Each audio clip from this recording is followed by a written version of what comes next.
think that it's great that you hashtag and meme, but I need you to vote.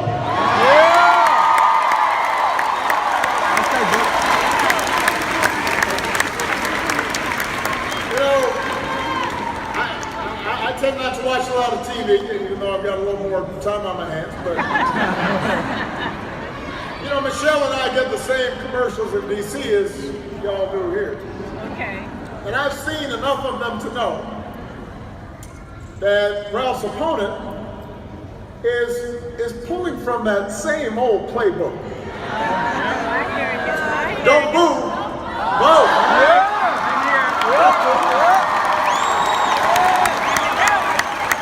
Booing doesn't do any good.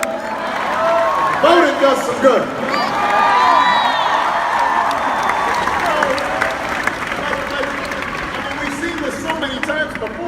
You know, you got the advertisement, and there's some voice ominous, and then you know everything's kind of dark, and there's like a bunch of just let you know that somebody's coming to get you,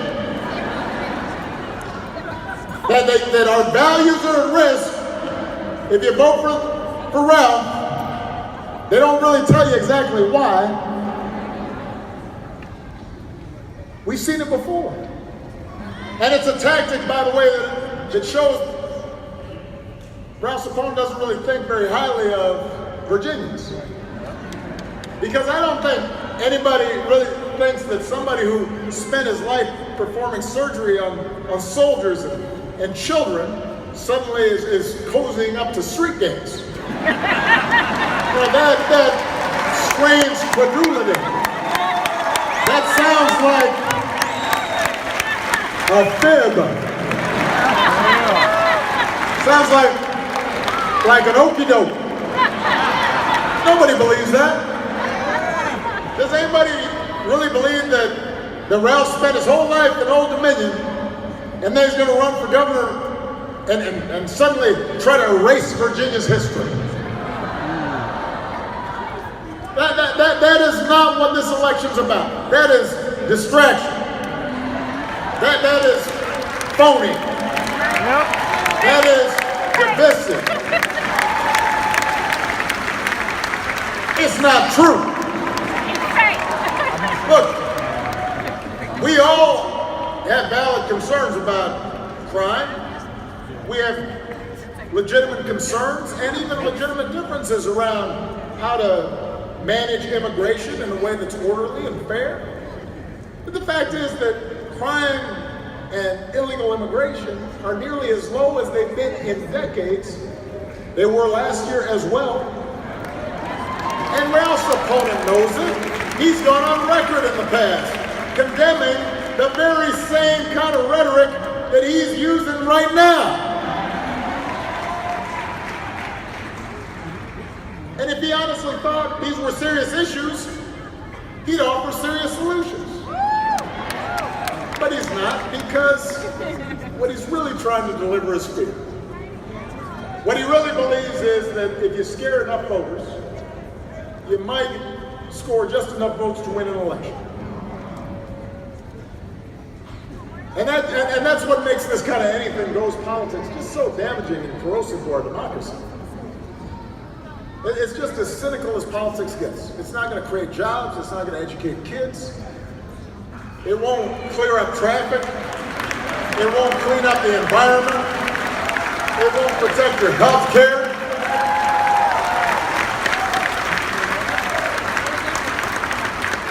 I mean, you notice I haven't been commenting a lot on politics lately. But here's one thing I know. If you have to win a campaign by dividing people, you're not going to be able to govern them. You won't be able to unite them later if that's how you start. So, Ralph Northam believes we should have an orderly immigration system, that we should crack down on criminals and gangs and put them behind bars. If they're not from this country and they're engaged in criminal act, they should be gone. He understands that, but he also believes that We can accomplish those things without fanning anti-immigrant sentiment. That makes none of us safer.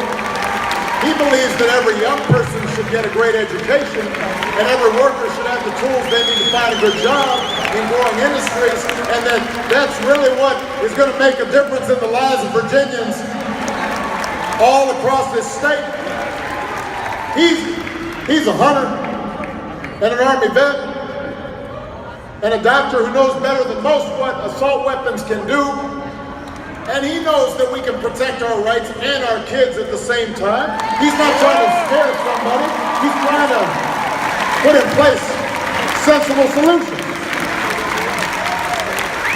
And let me just say something about history. You know, Ralph believes that if we're going to talk about our history, then we should do it in a way that heals. Right. Not in a way that wounds. Not in a way that divides. We shouldn't use the most painful parts of our history just to score political points. We saw what happened in Charlottesville.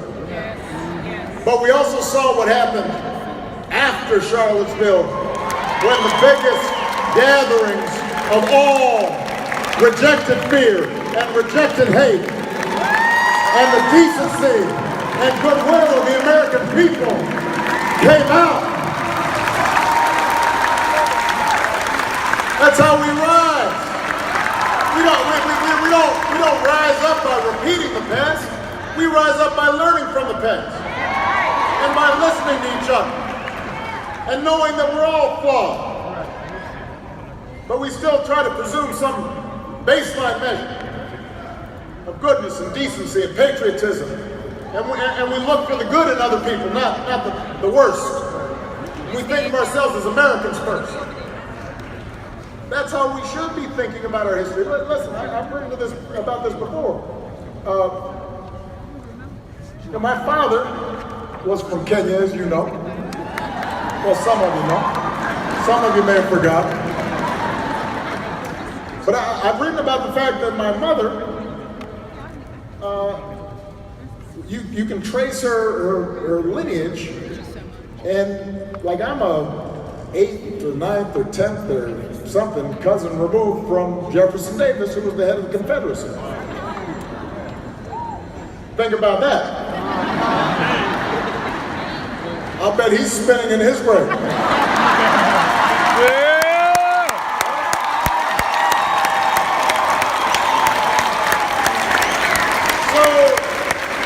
So the point is that that's America. And we claim all of our history, the good and the bad. And we can acknowledge that Thomas Jefferson, one of Virginia's most famous sons, owned and sold slaves. That's not disputable.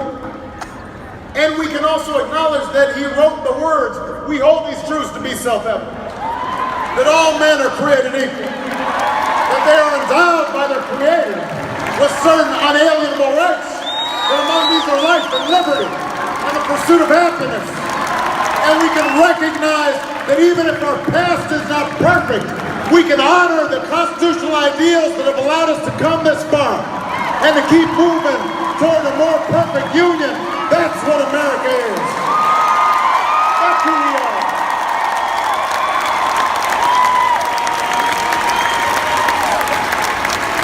That's who we are.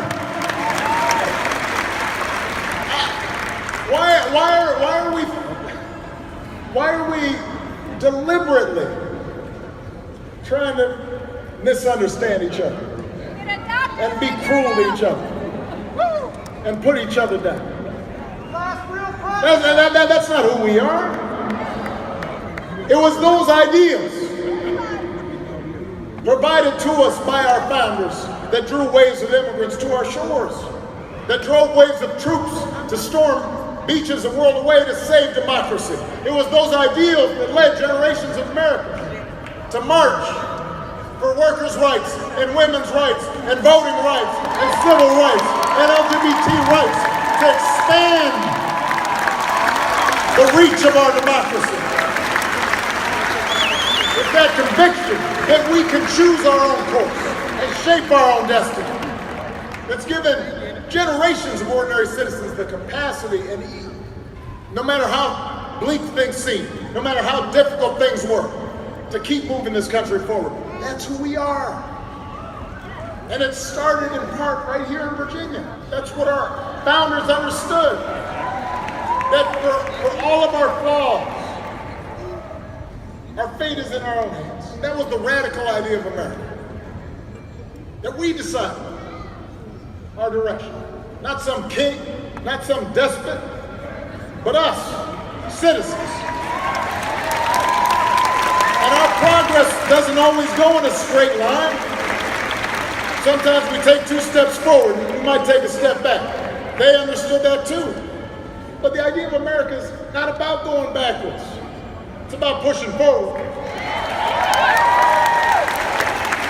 America is a story of progress. Ralph Northam wants progress. He wants to take us forward, not backward. He wants to reach out for hope, not fear. That's where Justin Fairfax wants to take us.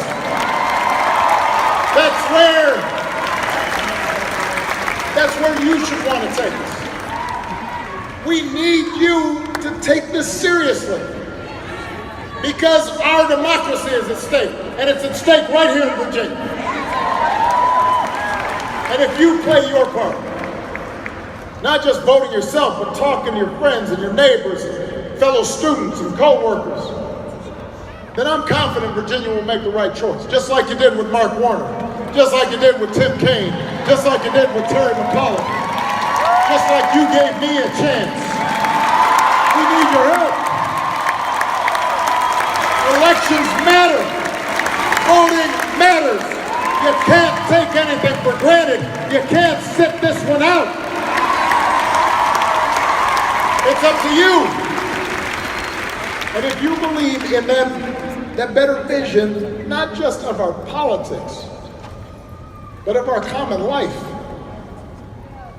of our democracy, of who we are, if you want that reflected in our government, if you want our kids